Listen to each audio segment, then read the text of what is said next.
दोस्तों, जीवन में कभी भी किसी का भी मजाक मत बनाना, क्योंकि तुम नहीं जानते हो वो आदमी अंदर ही अंदर कौन सी जंग लड़ रहा है। नमस्कार दोस्तों, मैं हूं आपका दोस्त लोकेश साहू और आप देख रहे हैं लोकेश छत्तीसगढ़िया यूट्यूब चैनल। साथियों, छत्तीसगढ़ शिक्षक भर्ती जब से शुरू हुई है तब से लेकर आज तक विभाग द्वारा कई सारी अनियमितता, धांधली और लापरवाही की गई है। विभाग की लापरवाही का शिकार कई सारे अभ्यर्थी हो गए हैं। साथियों, आज के वीडियो में उसी 14,580 शिक्षक भर्ती के एक अभ्यर्थी ईश्वरीलाल वर्मा जी की बात करूंगा, जिनको विभाग ने अपात्र कर दिया है। और उसके बाद वर्मा जी मजबूरन अपने हक के लिए न्यायालय की शरण में गए हैं। दोस्तों, मैं वीडियो में आगे बढ़ूं उससे पहले कुछ चीज़ों को साफ कर देना चाहता हूं, ताकि कोई भ्रम में ना रहे। दोस्तों, मैं शुरू से कहते हुए आ रहा हूं कि अगर शिक्षक भर्ती में किसी भी अभ्यर्थी के साथ वास्तव में गलत हो रहा है, कोई पात्र और योग्य है और उसे गलत तरीके से अपात्र किया गया है, तो उसे न्यायालय की शरण में जाने का पूरा हक है। लेकिन दोस्तों, अगर किसी अभ्यर्थी को नियम के तहत अपात्र और अयोग्य किया गया है, तो दोस्तों उस स्थिति में ज़बरदस्ती कोर्ट केस लगाकर शिक्षक भर्ती को बाधित ना करें, क्योंकि हजारों पात्र बेरोजगारों की हक का सवाल है। क्योंकि कोर्ट केस लगा देना आसान है, लेकिन उसका निराकरण करना बहुत मुश्किल है। उसका जीता जागता उदाहरण अश्वनी रात्रे कोर्ट केस है, जो पूरा भर्ती प्रक्रिया में स्टे लगा दिया है। दोस्तों, आज के वीडियो को अंत तक ध्यान से देखें और आप खुद तय करके मुझे कमेंट सेक्शन में बताएं कि ईश्वरीलाल वर्मा जी को अपात्र करना क्या सही था या उनका न्यायालय की शरण में जाना गलत था। ये आपको ही तय करना है। दोस्तों, मैं आज के वीडियो में वर्तमान शिक्षक भर्ती के एक अभ्यर्थी ईश्वरीलाल वर्मा जी के बारे में बात कर रहा हूं, जिन्होंने मुझे फ़ोन पे अपनी पूरी घटनाक्रम को विस्तार से बताया और अपनी सभी महत्वपूर्ण दस्तावेजों को मुझे शेयर भी किया। दोस्तों, मैं ईश्वरीलाल वर्मा जी के दस्तावेजों को आप लोगों को दिखाने से पहले उनके साथ क्या क्या हुआ, आखिर उनका मामला क्या था, उसे आपको बताना चाहता हूं।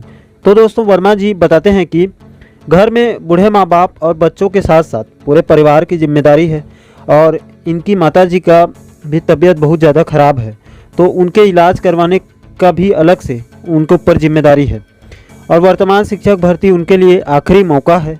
उसके बाद उनका उम्र और बच्चों की पढ़ाई की जिम्मेदारी बढ़ जाएगी। वर्मा जी के अनुसार उन्होंने पहले समाजशास्त्र, अर्थशास्त्र और राजनीति शास्त्र में स्नातक किया था। उसके बाद स्नातक पूरा होने के बाद वर्मा जी ने बीएड कर लिया। फिर कला वालों के लिए पद नहीं निकाला गया और उनको कहीं से पता चला कि आने वाले समय में कला वालों के लिए पद निकालने की संभावना कम है। तो फिर उसके बाद वर्मा जी ने शिक्षा विभाग के किसी बड़े अधिकारी से सलाह लेने के बाद बीएड पूरा होने के 1 साल बाद अंग्रेजी साहित्य में स्नातक कर लिया। उसके बाद दोस्तों 2019 में 14,580 शिक्षक भर्ती का विज्ञापन जारी किया गया, जिसमें सच में कला के लिए एक पद भी नहीं था। और चूंकि ईश्वरीलाल वर्मा जी ने बीएड के साथ अंग्रेजी साहित्य में भी स्नातक पूरा कर लिया था, इसलिए उन्होंने अंग्रेजी शिक्षक के पद के लिए फॉर्म भरा था और व्यापम के प्रतियोगी परीक्षा में उनका नंबर भी बहुत अच्छा आया और उनका रैंक भी अच्छा था। उसके बाद वर्मा जी जब दस्तावेज सत्यापन करवाने के लिए गए, तो उनको अधिकारियों ने यह कहते हुए अपात्र कर दिया कि उनका अंग्रेजी साहित्य का स्नातक बीएड के बाद वाला है। उसके बाद वर्मा जी ने अधिकारियों को निवेदन किया, मदद की गुहार लगाई, तो विभाग ने एक शब्द में कह दिया कि आप कोर्ट जाइए, आपका निर्णय कोर्ट करेगा। दोस्तों, आप यहाँ विभाग के इस आदेश कॉपी को देख सकते हैं, जिसमें ईश्वरीलाल वर्मा जी को अपात्र करने के कारण को स्पष्ट रूप से बताया गया है। दोस्तों, आप यहाँ पर प्रति में देख सकते हैं ईश्वरीलाल वर्मा जी का पूरा एड्रेस है। उसके नीचे आप विषय में देखिए, शिक्षक भर्ती हेतु पात्रता विषयक। उसके नीचे यहाँ पर विस्तार से लिखा है कि शिक्षक सीधी भर्ती हेतु आपको दिनांक 23/2/2021 को दस्तावेज सत्यापन हेतु आमंत्रित किया गया था। दस्तावेजों के परीक्षण उपरांत आप निम्नलिखित कारण से नियुक्ति की अर्हता नहीं रखते हैं कि शिक्षक भर्ती पद हेतु अंग्रेजी साहित्य का स्नातक बीएड के बाद का है। नीचे यहाँ पर लिखा है संयुक्त संचालक शिक्षा संभाग दुर्ग। उसके बाद दोस्तों ईश्वरी लाल वर्मा जी ने अपने हक की लड़ाई के लिए न्यायालय की शरण में जाना बेहतर समझा। दोस्तों आप वर्मा जी का केस स्टेटस देख सकते हैं। यहाँ पर केस नंबर देखिए WPS 4904 ऑफ 2021। यहाँ पर CNR नंबर। उसके बाद इस केस का फाइलिंग डेट देखिए 4/9/2021। उसके ठीक बगल में केस स्टेटस पेंडिंग है।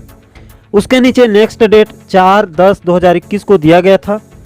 इस केस का रजिस्ट्रेशन डेट देखिए तो केस को 6/9/2021 को रजिस्टर्ड किया गया था। और इस केस का सेक्शन देखिए अंडर सेक्शंस 226 है। उसके बाद इस केस के याचिकाकर्ता का नाम देखिए ईश्वरी लाल वर्मा। उसके नीचे उनका विस्तृत जानकारी है। उसके नीचे आप ईश्वरी लाल वर्मा जी के वकील को देखिए अजय श्रीवास्तव, GP माथुर और सत्य कुमार मंडोली। उसके बगल में वर्मा जी ने किनके विरुद्ध केस लगाया है तो उसे देखिए। पहले नंबर पर स्कूल शिक्षा विभाग के सचिव, उसके बाद DPI के डायरेक्टर और ज्वाइंट डायरेक्टर के खिलाफ केस किया है। उसके नीचे आप सरकार के पक्ष के वकील को देख सकते हैं AG साहब, मतलब एडवोकेट जनरल, मतलब महाधिवक्ता हैं। उसके नीचे यहाँ पर आप केस प्रोसीडिंग हिस्ट्री देख सकते हैं। तो इस केस को honourable Shri justice P Sam Koshy ji के बेंच में सुनवाई कर रही थी। इस केस का आप प्रोसीडिंग डेट देखिए 15/9/2021 और ये फ्रेश मैटर है। उसके बाद दोस्तों आप हाई कोर्ट के ऑर्डर शीट को देखिए। इसको मैं आपको थोड़ा सा विस्तार से समझाना चाहता हूँ कि आखिर कोर्ट ने कहा क्या है। तो दोस्तों आप इसके ऑर्डर कॉपी के सबसे ऊपर में देख सकते हैं high court of Chhattisgarh Bilaspur order sheet. उसके नीचे इस केस का WPS नंबर 4904 ऑफ 2021। उसके नीचे यहाँ पर Ishwari Lal Verma versus state of Chhattisgarh. यहाँ पर उस दिन का डेट 15/9/2021, मतलब ये ऑर्डर शीट 15 सितंबर 2021 को जारी किया गया है। और इस ऑर्डर शीट में कोर्ट ने यहाँ पर एक महत्वपूर्ण बात कही है कि याचिकाकर्ता मतलब ईश्वरी लाल वर्मा जी को अंतरिम राहत देते हुए उनके लिए अंग्रेजी शिक्षक में एक पद सुरक्षित रखने का आदेश दिया जाता है। उसके बाद नीचे में यहाँ पर एक लाइन में कहा है कि इस केस को 4 अक्टूबर 2021 को याचिकाओं की सूची में जोड़ने का आदेश दिया है।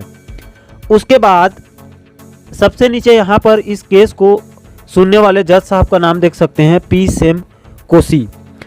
दोस्तों मैंने वीडियो बनाने से पहले एक सर से इस संबंध में पूछा तो उन्होंने स्पष्ट रूप से कहा कि ये उस अभ्यर्थी के साथ विभाग ने गलत किया है क्योंकि उसकी सभी दस्तावेज शिक्षक भर्ती के विज्ञापन जारी होने के पहले पूरा हो चुका था। इसीलिए उस अभ्यर्थी को अपात्र करना गलत है और ये मानव संसाधन विकास मंत्रालय मतलब केंद्रीय शिक्षा मंत्रालय के नियमों का भी उल्लंघन है। इसीलिए दोस्तों 25 अक्टूबर के आंदोलन के दिन दाऊद खान सर जी ने भी कहा था कि वर्तमान शिक्षक भर्ती बहुत जटिल और लेट लतीफ़ी प्रक्रिया से गुजर रहा है और उन्होंने बीरबल की खिचड़ी भी कहा था। दोस्तों आशा करता हूं कि आप लोग पूरे मामले को अच्छे से समझ गए होंगे। साथियों आपको क्या लगता है, क्या ईश्वरी लाल वर्मा जी को अपात्र करना सही है या गलत? आपकी राय मुझे कमेंट सेक्शन में ज़रूर बताएं। और दोस्तों छत्तीसगढ़ शिक्षक भर्ती के साथ साथ प्रदेश के सभी महत्वपूर्ण मुद्दों पर वीडियो देखने के लिए चैनल को सब्सक्राइब जरूर करें। दोस्तों आज के लिए इतना ही। जय हिंद, जय छत्तीसगढ़।